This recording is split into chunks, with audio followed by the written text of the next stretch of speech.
I love retro-inspired hardware, and I've reviewed everything on this channel from pixel art screens to console replacements for a Raspberry Pi. But the Retro Mini 2 from Ayaneo might just be my favorite old-school cool system yet.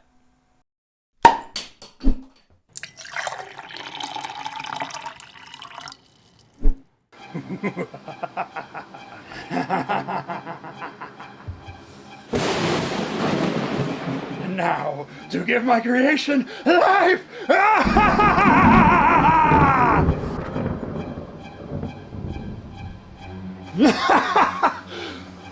was easier than I thought. Building a compact gaming PC has never been simple, but thanks to the Fractal Design Terra, it's never been easier to put together the ITX system of your dreams.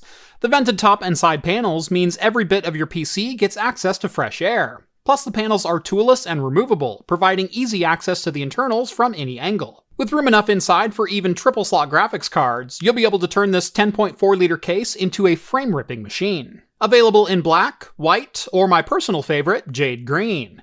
Stunningly good looks and build quality in the smallest size possible. Check out the Terra ITX from Fractal Design by following the links down in the video description. And thanks again to Fractal Design for sponsoring today's video. Welcome back to Craft Computing, everyone. As always, I'm Jeff.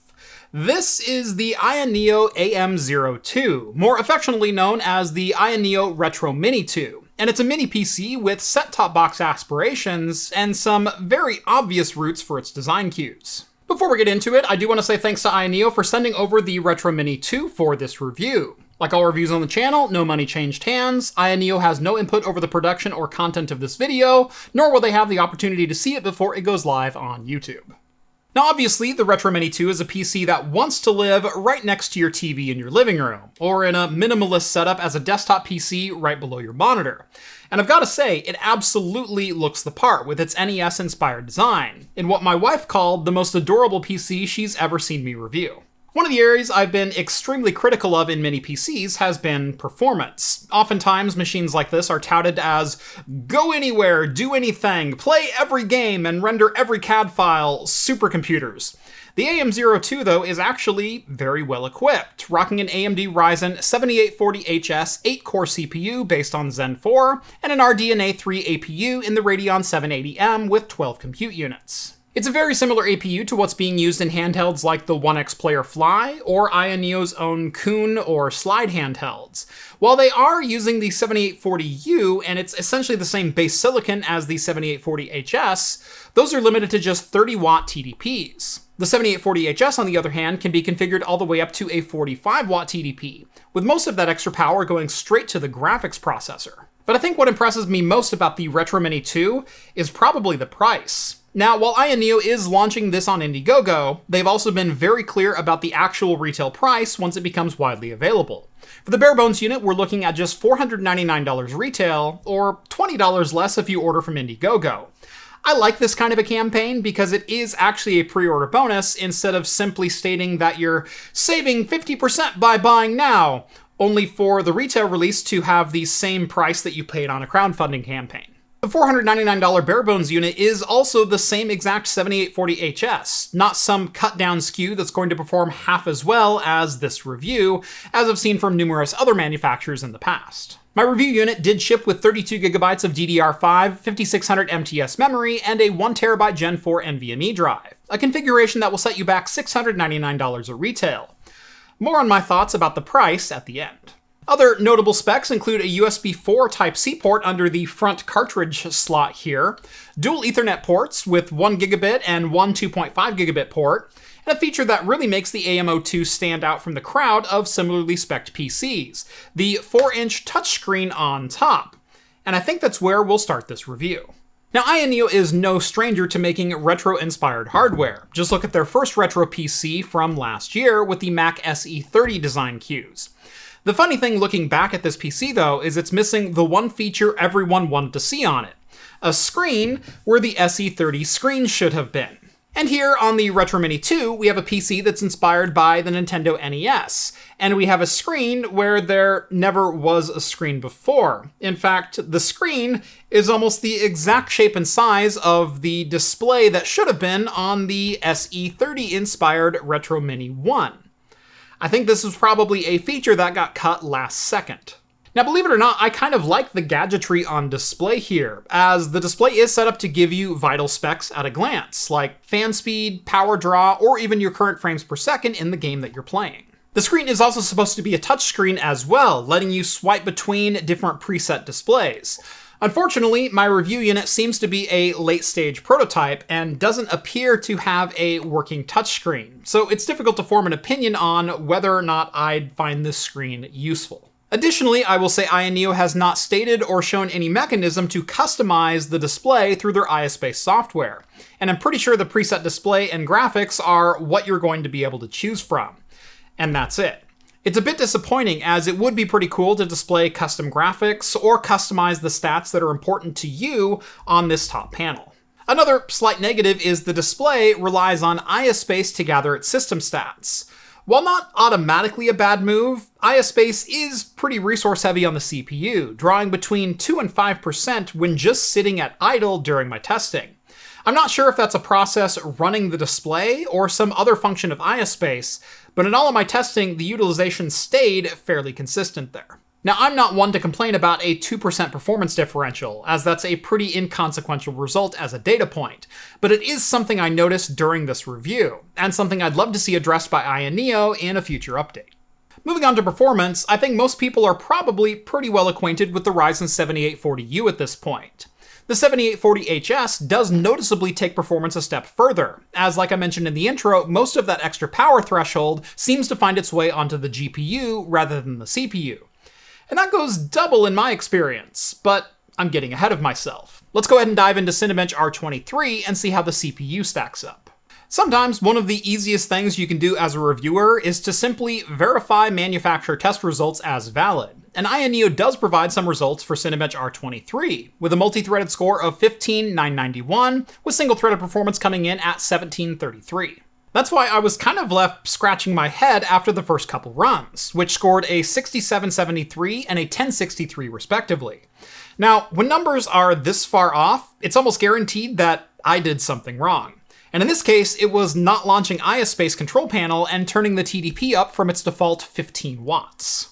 Bumping that TDP up to 45 sees the scores improve dramatically, with multi-threaded more than doubling to 13,064, and single-threaded climbing to a score of 1293.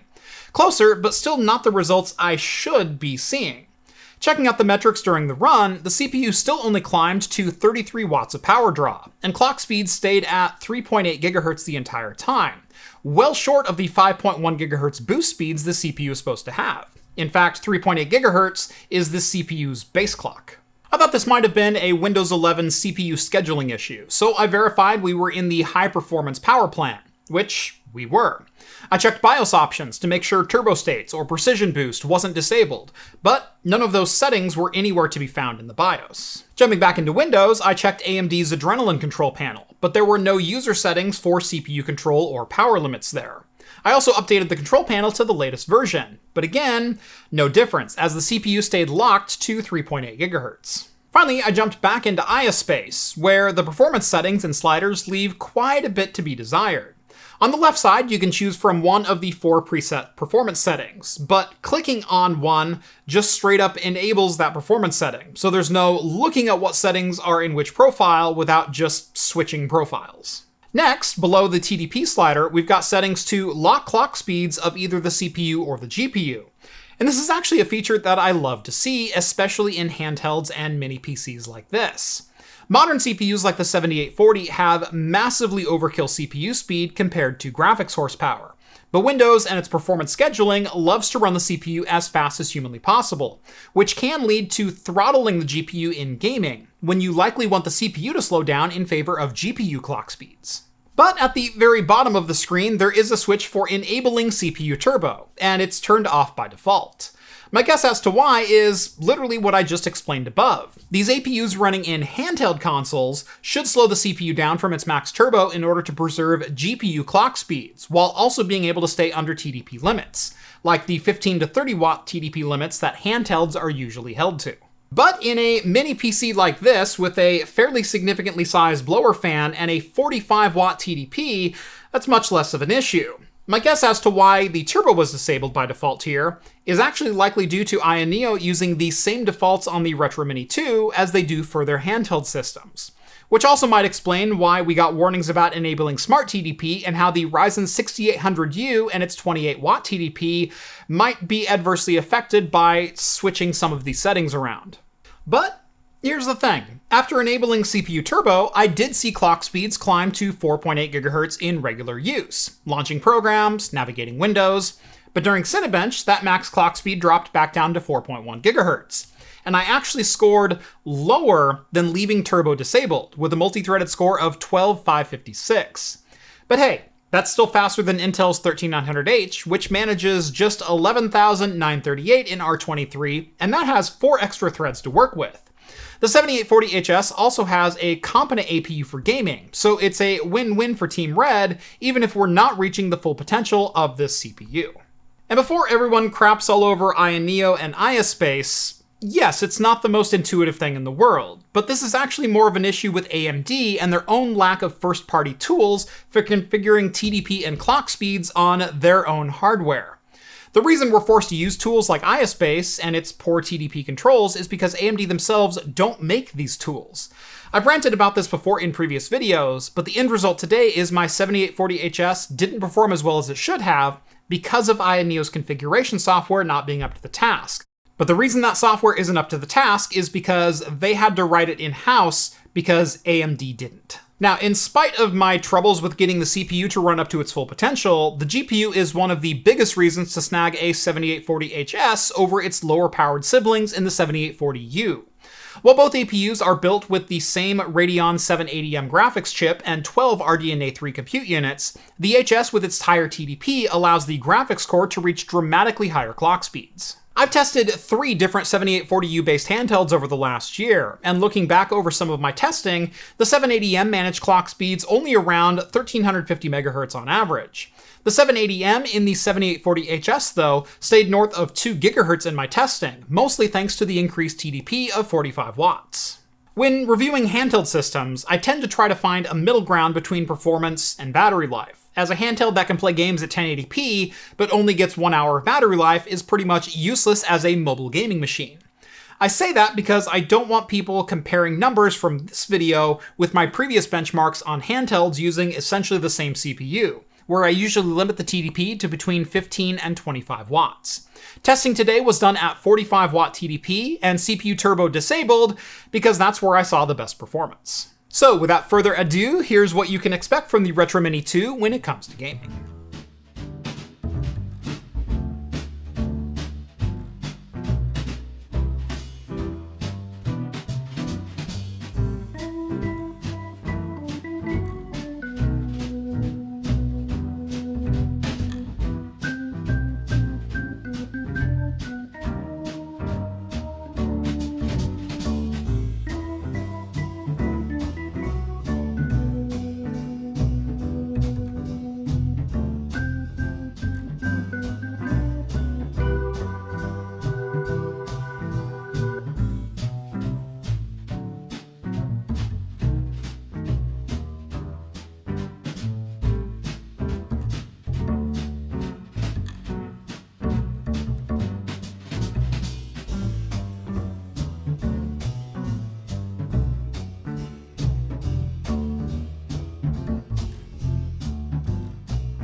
So, what do I actually think of the Ayaneo Retro Mini 2?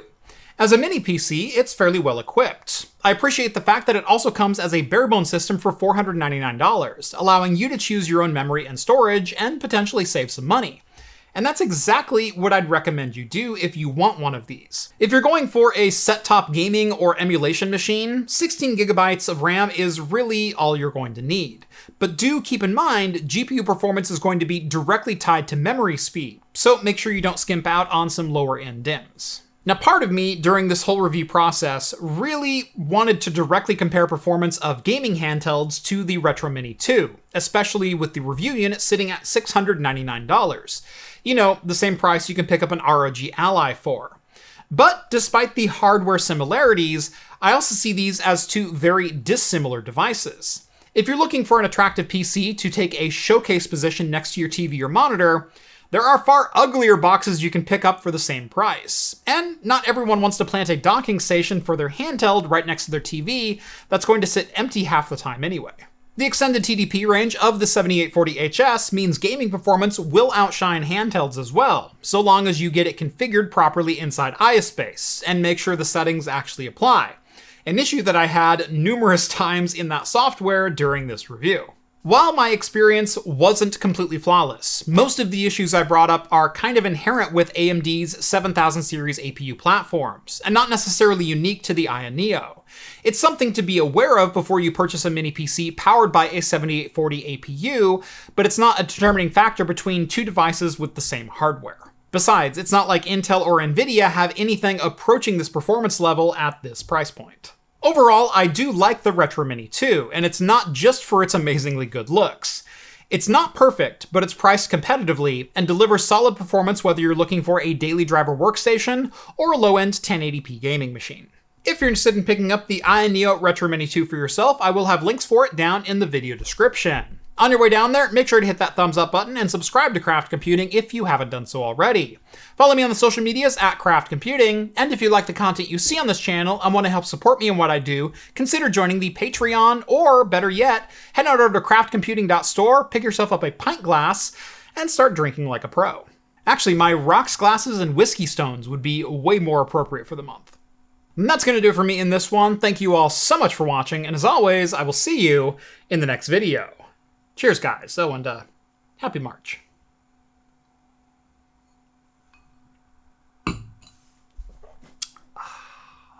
Love March.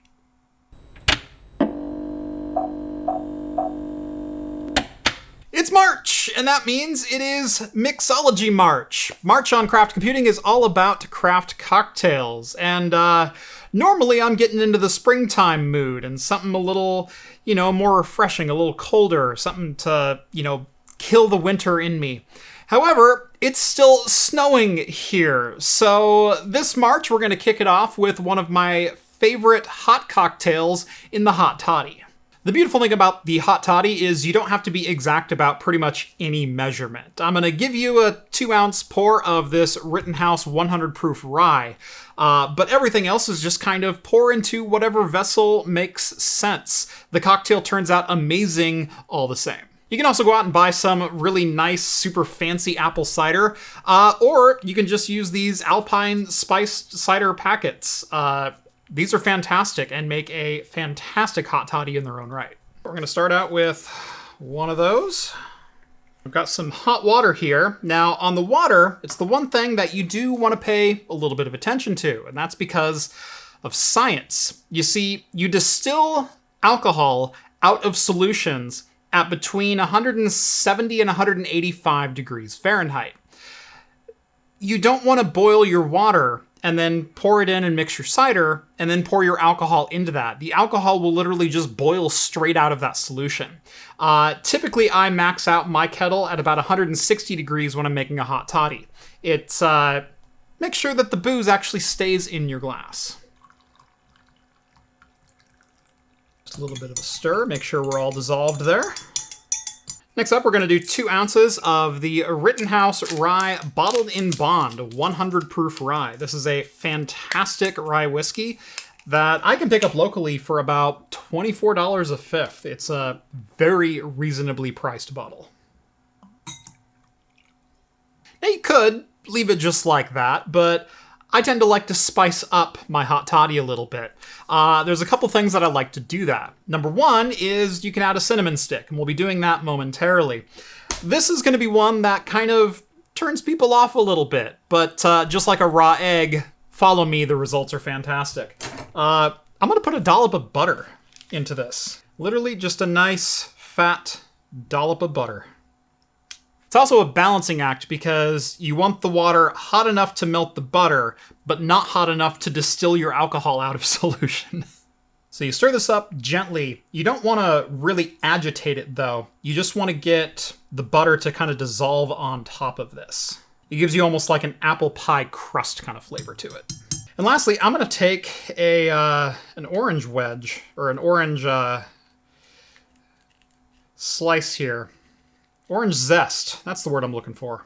Lastly, we're going to take a little zest of orange. I'm going to kind of express that right on the top. I'm going to rim the glass just like an old-fashioned. I'm going to drop that on in. And finally, we'll add our cinnamon stick.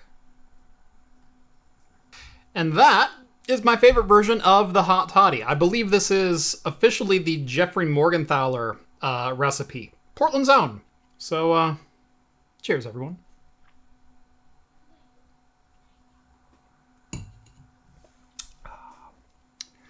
Oh, yes.